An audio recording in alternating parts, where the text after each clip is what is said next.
ఈరోజు మనం ఒక విశిష్టమైన జంట గురించి మాట్లాడుకుందాం. డాక్టర్ ఎన్.ఎం.ఎల్. జబ్బసింగ్ గారు, మరి ఆయన సతీమణి డాక్టర్ అనింతి జబ్బసింగ్ గారు. వాళ్ళ జీవితం, వాళ్ళు చేసిన అసాధారణమైన సేవ గురించి కొంచెం లోతుగా చూద్దాం. అవును. మన దగ్గరున్న ఆధారం ముఖ్యంగా డాక్టర్ ఎమిల్ గారు స్థాపించిన విశ్వవాణి రేడియో కార్యక్రమాల గురించి, వారి మొత్తం పరిచర్య గురించి వివరిస్తుంది. అంటే మన ముఖ్య ఉద్దేశమేంటంటే, భారతదేశపు క్రైస్తవ మిషనరీ చరిత్రలో వాళ్ల పాత్ర ఏంటి, వారిద్దరి కృషి, వాళ్లు మనకు మిగిల్చిన వారసత్వమేంటి అని అర్థం చేసుకోవడం. సరిగ్గా చెప్పారు. తరచుగా ఆయన కాలాన్ని భారత మిషనరీ చరిత్రలో ఒక సువర్ణయుగమంటారు. మరి ఎందుకంటారు? దాని వెనుక ఉన్న విషయాలేంటో తెలుసుకునే ప్రయత్నం చేద్దాం, సరేనా? తప్పకుండా. ఈ ఆధారం కూడా డాక్టర్ జబసింగ్ గారి అంటే దాదాపు 45 సంవత్సరాల సుదీర్ఘ పరిచర్యను చాలా స్పష్టంగా చూపిస్తుంది. 45 సంవత్సరాల? అవును. ముఖ్యంగా 1980లో మొదలైన ఆ విశ్వవాణి రేడియో కార్యక్రమాలు, అవి ఎంత కీలకమో ఇది తెలియజేస్తుంది. ఆ రోజుల్లో అంటే రేడియో, కొన్నిసార్లు మైకులు, ఇవే కదా మాధ్యమాలు. అవును, వేరేవి లేవు కదా. అవే. వాటి ద్వారా దేవుని వాక్యం మారుమూల ప్రాంతాలకు, ఊరువాడ ఎలా చేరిందో మనం చూడబోతున్నాం. ఆయనను అందరూ చాలా ప్రేమగా అన్నన్ అని పిలిచేవారట. అన్ననంటే? అన్నయ్యలాగా. అన్నా అని తమిళ్లో. అంటే ప్రజలతో ఎంత కలిసిపోయి ఉండేవారో తెలుస్తుంది కదా. నిజమే. సరే, మరి ఆయన ప్రస్థానం ఎలా మొదలైంది? పుట్టుక, బాల్యం గురించి ఏమన్నా ఉందా? ఉంది. ఆయన 1940 జనవరి 10న పుట్టారు. వాళ్ల నాన్నగారు రెవరెండ్ వైఎస్ నవమణి, తల్లిగారు గ్రేస్ నవమణి. అంటే ఒక దైవజనుల కుటుంబం. ఓహ్, అంటే పరిచర్య వాతావరణంలోనే పెరిగారన్నమాట. అవును. అయినా వ్యక్తిగత విశ్వాసానుభవం అనేది వేరు కదా. తన 17వ ఏట అంటే యవ్వనంలో శ్రీ పి. శామ్యుయల్, శ్రీ జీవానందం అనే ఇద్దరి ద్వారా క్రీస్తును స్వంత రక్షకుడుగా అంగీకరించారు. ఆ క్షణం నుంచే యేసుప్రభు ఇచ్చిన ఆ చివరి ఆజ్ఞ, అంటే సువార్తను అందరికీ ప్రకటించాలనే ఆజ్ఞకు లోబడాలని, జీవితాంతం దానికే కట్టుబడి ఉండాలని గట్టిగా నిర్ణయించుకున్నారట. అంటే ఆ పిలుపు చాలా బలంగా వచ్చిందనమాట. అవును. ఇక్కడే ఒక ఆసక్తికరమైన విషయం చూడండి. ఆయన అప్పటికే సాయర్పురంలో పోప్స్ కాలేజ్లో ప్రొఫెసర్గా పనిచేస్తున్నారు. మంచి ఉద్యోగం. ఓ, కాలేజ్ ప్రొఫెసరా? అవును. కాని దేవుని పిలుపు బలంగా ఉందని గ్రహించి ఆ ఉద్యోగానికి రాజీనామా చేసేశారు. పూర్తి సమయం పరిచర్యకే అంకితమయ్యారు. ఆ రోజుల్లో అది చాలా పెద్ద నిర్ణయం కదా. నిజంగా పెద్ద నిర్ణయమే. ఆయన నిబద్ధతకు, దేవుని పిలుపు పట్ల ఆయనకున్న తీవ్రతకు ఇది నిదర్శనం. రోమా 15:20లోని మాటలు, క్రీస్తు పేరు ఎక్కడ చెప్పలేదో అక్కడ సువార్త ప్రకటించాలి, వేరేవాళ్ల పునాది మీద నేను కట్టను అనే మాటలు ఆయనకు మార్గదర్శకంగా నిల్చాయట. అంటే కొత్త ప్రదేశాలకు, సువార్త అందని చోట్లకు వెళ్లాలనే తపన? ఖచ్చితంగా. ఆ తపనే ఆయన్ను నడిపించింది. పరిచర్య మొదట్లో వెకేషన్ బైబిల్ స్కూల్స్ అంటే వీబీఎస్లలో చాలా చురుగ్గా పాల్గొనేవారట. పిల్లల కోసం చేసేవి కదా అవి? అవును. సెలవుల్లో పిల్లలకు బైబిల్ పాఠాలు చెప్పడం, వాటి ద్వారా యువతకు, పిల్లలకు దగ్గరయ్యారు. అయినా ఆయన మనసంతా యేసుపేరు ఎప్పుడూ వినని ప్రజలమీదే ఉండేదట. వాళ్ల గురించే తపించేవారని ఈ మూలం చెప్తోంది. ఈ భారం, ఈ తపనే చివరికి విశ్వవాణికి దారితీసిందా? అవును, అదే. 1980 మే 1వ తారీఖున తమిళనాడులోని టూటికోరిన్ దగ్గర రాబర్ట్ ఐలాండ్ అని ఒక చిన్న దీవి ఉందట. Rabbit island? అక్కడ కొందరు తోటి సహోదరులతో కలిసి బాగా ప్రార్థించి ఈ విశ్వవాణి రేడియో పరిచర్యను మొదలుపెట్టారు. బహుశా అది చాలా ప్రశాంతంగా ఉంటుందేమో, అది ప్రార్థనకు అనుకూలంగా. ఏమో, అయ్యుండొచ్చు. ఇక విశ్వవాణి విషయానికొస్తే ఇది ఆయన పరిచర్యలో చాలా పెద్ద మలుపు. కాని దీనికంటే ముందే ఆయన ఇతర మిషనరీ పనుల్లో ఉన్నారు. అవునా? ఏంటవి? ఉదాహరణకు ఫ్రెండ్స్ మిషనరీ ప్రేయర్ బ్యాండ్, ఎఫ్ఎంపీబీ అంటారు కదా, దాని వ్యవస్థాపకుల్లో ఈయన ఒకరు. ఎఫ్ఎంపీబీ వ్యవస్థాపకులా? అవును. మిషన్ల కోసం ప్రార్థించటం, మద్దతు కూడగట్టడంలో అది చాలా కీలక పాత్ర పోషించింది. అంతేకాదు, ట్రాన్స్ వరల్డ్ రేడియో TWR ఉంది కదా, ప్రపంచవ్యాప్తంగా ప్రసారాలు చేసే సంస్థ. తెలుసు. దానికి సౌత్ ఏషియా రీజనల్ డైరెక్టర్గా కూడా పనిచేశారు. బహుశా ఈ అనుభవం రేడియో శక్తిని ఆయనకు ఇంకా బాగా పరిచయం చేసిందేమో. నిజమే. 1980ల నాటి భారతదేశంలో ఆలోచిస్తే టీవీలు ఇంకా అందరికీ రాలేదు. అక్షరాస్యత కూడా తక్కువే. అప్పుడు రేడియోనే కదా అసలైన మాస్ మీడియా. ఖచ్చితంగా. రేడియోకున్న గొప్పతనమదే. చదువుతో సంబంధం లేదు, కరెంటుంటే చాలు ఏ మారుమూల ఊరికైనా వెళ్ళిపోతుంది. డాక్టర్ జేబీ సింగ్ గారు దీని భలే గుర్తించారు. ఆ, భారత ఉపఖండంలో ఎన్ని భాషలున్నాయో, కొండల్లో, అడవుల్లో, అట్లా వేర్వేరు ప్రాంతాల్లో ఉన్న వాళ్ళందరికీ వాళ్ల భాషలోనే సువార్తను అందించడానికి రేడియోను ఒక బ్రిడ్జిలా వాడారు. అంటే టీడబ్ల్యూఆర్ అనుభవం ఇక్కడ ఉపయోగపడిందంటారా? వివిధ భాషల్లో కార్యక్రమాలు చేయడానికి? బాగా ఉపయోగపడి ఉంటుంది. కథలు, పాటలు, సందేశాలు వీటి ద్వారా సువార్తనందించడం వల్ల చదవడం రానివాళ్లు కూడా దేవుని మాట వినగలిగారు. అందుకే విశ్వవాణి అంత ప్రభావవంతంగా మారింది. ఆయన కేవలం ప్రసంగికులు, నిర్వాహకులు మాత్రమే గాదు, రచయిత, పాటలు రాసే వాగ్గేయకారుడు కూడానుందిక్కడ. తమిళంలో 135 పాటలు రాశారట. అవును, అవి కేవలం భక్తిపాటలు కాదట. మిషనరీ పనికి పిలుపునిచ్చేవిగా, సేవకులను ఉత్సాహపరిచేవిగా ఉండేవట. అవి మిషనరీ ఉద్యమానికి కొత్త ఊపునిచ్చాయని రాశారు. భమే, సంగీతానికి ఆ శక్తి ఉంది కదా, హృదయాలను కదిలించే శక్తి. నిజమే. బహుశా అవి సులభమైన భాషలో, అక్కడి బాణీల్లో ఉండటం వల్ల ప్రజలకు త్వరగా నచ్చి ఉంటాయి.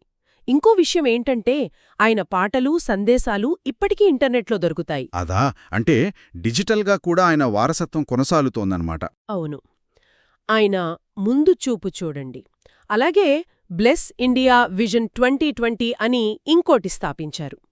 దీని ద్వారా వేరువేరు మిషనరీ సంస్థలను, వ్యక్తులను ఒకచోటికి తెచ్చి భారతదేశంలో సువార్త వ్యాప్తికి కలిసి పనిచేసేలా ప్రోత్సహించారు. ఐక్యత కోసం ఆయన తపన కనిపిస్తోంది. ఇంత గొప్ప పరిచర్య చేస్తున్న డాక్టర్ ఎమిల్ గారికి అంతే గొప్ప తోడు దొరకటం కూడా విశేషం. ఆయన భార్య డాక్టర్ అనింతి జబసింగ్ గారి గురించి కూడా ఈ మూలం చాలా బాగా చెప్తోంది. అవును. ఆమె ఇంగ్లీష్ లింగ్విస్టిక్స్లో డాక్టరేట్ చేసిన కాలేజీ ప్రొఫెసర్ అట. భర్తకు మద్దతివ్వడమే కాదు, ఆమె కూడా స్వయంగా ఒక పెద్ద పరిచర్యను నిర్మించారు. నిజంగా డాక్టర్ అనింతి గారి కథ కూడా అంతే స్ఫూర్తినిస్తుంది. ఆమె టుటికోరిన్ ప్రాంతంలో పేదరికం, ప్రజల కష్టాలు చూసి చాలా చల్లించిపోయారట. ఆ, కేవలం అయ్యో పాపం అని ఊరుకోకుండా వాళ్ళ జీవితాల్లో మార్పు తేవాలని గట్టిగా అనుకుని ది గుడ్ సమారిటన్ అనే సంస్థను స్థాపించారు. పేరులోనే ఉంది కదా, కష్టాల్లో ఉన్న వాళ్లకు సహాయం చేయడం. అయి ఉండొచ్చు. దాని ద్వారా ఎన్నో పేద కుటుంబాల జీవితాల్లో పెద్ద మార్పొచ్చిందని చెప్తున్నారు. ముఖ్యంగా ఢిల్లీలో ఆమె అనుభవం అదో అద్భుతం. ఢిల్లీలోనా? ఏం జరిగింది? ఆమె ఉండే అపార్ట్మెంట్ ఎదురుగా ఒక పెద్ద మురికివాడ ఉండేదట. దాదాపు 25,000 మంది జనం. అక్కడి పిల్లల పరిస్థితి చూసి వాళ్ల జీవితాలను మార్చమని దేవుడే ఆమెను పిలిచినట్టనిపించిందట. ఇది కేవలం సోషల్ సర్వీస్ కాదు, ఒక స్పిరిచువల్ బాధ్యతగా తీసుకున్నారు. ఆ పరిచర్య ఎలా మొదలైందనేది కూడా భలే ఇంట్రెస్టింగ్గా ఉంది. ఒకరోజు ఒక చిన్న పిల్లాడు ఆకలితో ఆమె ఇంటి తలుపు తట్టాడట. అవును. ఆ ఒక్క సంఘటనతో మొదలైంది. అతనికి ఆహారం పెట్టారు, ప్రేమగా చూసుకున్నారు.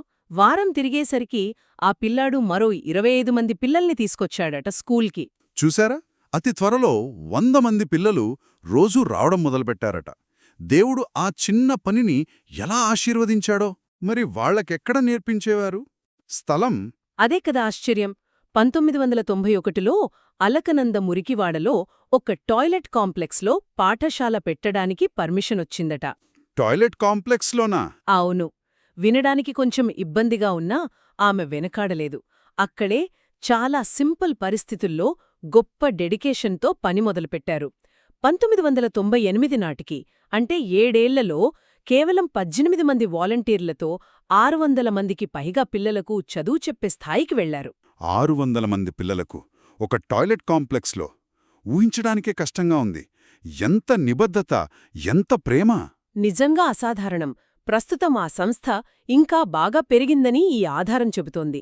ఇప్పుడు సుమారు 150 మంది స్టాఫ్తో దాదాపు 1,000 మంది పేదపిల్లలకు, వాళ్ల కుటుంబాలకు హెల్ప్ చేస్తున్నారట. 1000 మందా? ఆ, కేవలం చదువే కాదు, మంచి భోజనం, మెడికల్ కేర్ కూడా అందిస్తున్నారు.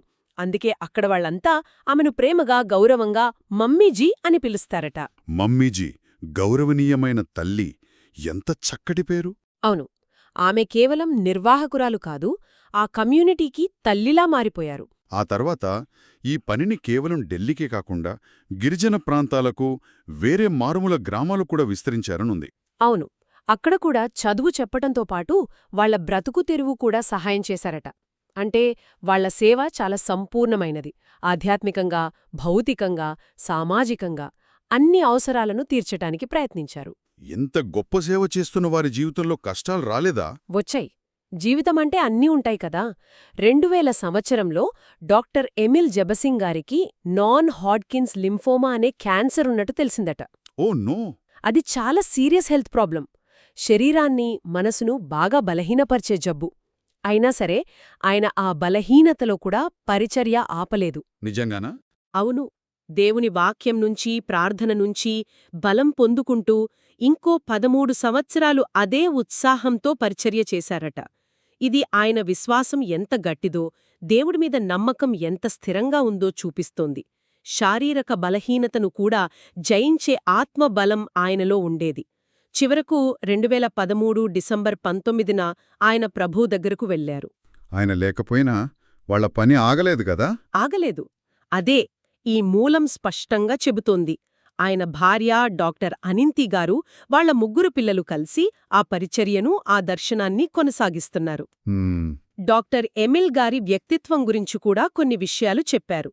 ఆయన ప్రార్థనా జీవితం, ఎప్పుడూ యాక్టివ్గా ఉండటం, మిషన్ల పట్ల ఆసక్తి, తోటి సేవకుల పట్ల ప్రేమ, కష్టాల్లో ఉన్నవారికి సాయం చేయడంలో కనికరం, పేదాధనిక తేడా లేకుండా అందర్నీ ఒకేలా ప్రేమించడం, ఇవన్నీ ఆయన నమ్మిన యేసుప్రభు స్వభావాన్ని చూపించాయని రాశారు. కాబట్టి మొత్తం మీద చూస్తే డాక్టర్ ఎమిల్, అనింతి జెబసింగ్ల జీవితాలు ఒకవైపు విశ్వవాణి ద్వారా మాస్ మీడియాను వాడి సువార్తను వ్యాపింపజేయడం, అవును, టెక్నాలజీని వాడుకోవడం, మరోవైపు ద గుడ్ సమరిటన్ ద్వారా అట్టడుగు వర్గాల భౌతిక అవసరాలను తీర్చడం, అంటే కరుణతో చేసే సేవ, ఈ రెండూ కలిసిన ఒక అద్భుతమైన ప్రయాణం వారిది. ఖచ్చితంగా.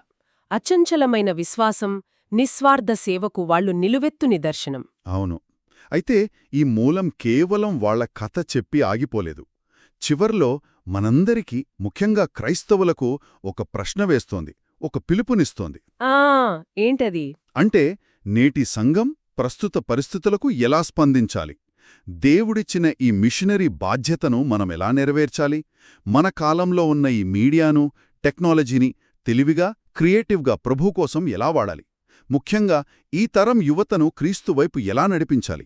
ఇలాంటి ప్రశ్నలు అడుగుతోంది. నిజమే. జెబిసింగ్ దంపతుల జీవితమే ఈ ప్రశ్నలకు కొంత జవాబిస్తుంది కదా. వాళ్లు తమ కాలంలో ఉన్న టెక్నాలజీని, అంటే రేడియోను ఎంత బాగా వాడుకున్నారో, ఎంత ఆసక్తితో, సమర్పణతో పనిచేశారో. అవును. వారి ఆదర్శం మనకు కూడా స్ఫూర్తినివ్వాలి. మనం కూడా మన కాలంలో ఉన్న టెక్నాలజీని, ఇంటర్నెట్, సోషల్ మీడియా, యాప్స్, వీటినన్నిటినీ దేవుని రాజ్యం కోసం ఎలా వాడగలం అని ఆలోచించాలని ఈ మూలం చెప్తున్నట్టుంది. నిజంగా. ఈరోజు మనం జెబసింగ్ దంపతుల అద్భుతమైన ప్రయాణం, వారి సమర్పణ, వారి ముందుచూపు గురించి ఎన్నో విషయాలు తెలుసుకున్నాం. వాళ్ల కథ రేడియో కాలం నుండి నేటి డిజిటల్ యుగం వరకు సువార్తను, సేవను సజీవంగా ఉంచాలని స్ఫూర్తినిస్తుంది. ఇక్కడ మనం లోతుగా ఆలోచించాల్సిన విషయం ఒకటుంది. డాక్టర్ జెబసింగ్ గారు ఆ రోజుల్లో రేడియో అనే ఒక్క మాధ్యమాన్నే ఎంత సృజనాత్మకంగా వాడారు, ఎంత పట్టుదలతో వాడి లక్షలాది మందికి సువార్తను చేర్చారు. అవును. మరి ఈరోజు మన చేతుల్లో స్మార్ట్ఫోన్లు, ఇంటర్నెట్, సోషల్ మీడియా, ఇలా ఎన్నో శక్తివంతమైన సాధనాలున్నాయి. ప్రపంచంలో ఏ మూలకైనా క్షణాల్లో చేరుకునే అవకాశం ఉంది. నిజమే.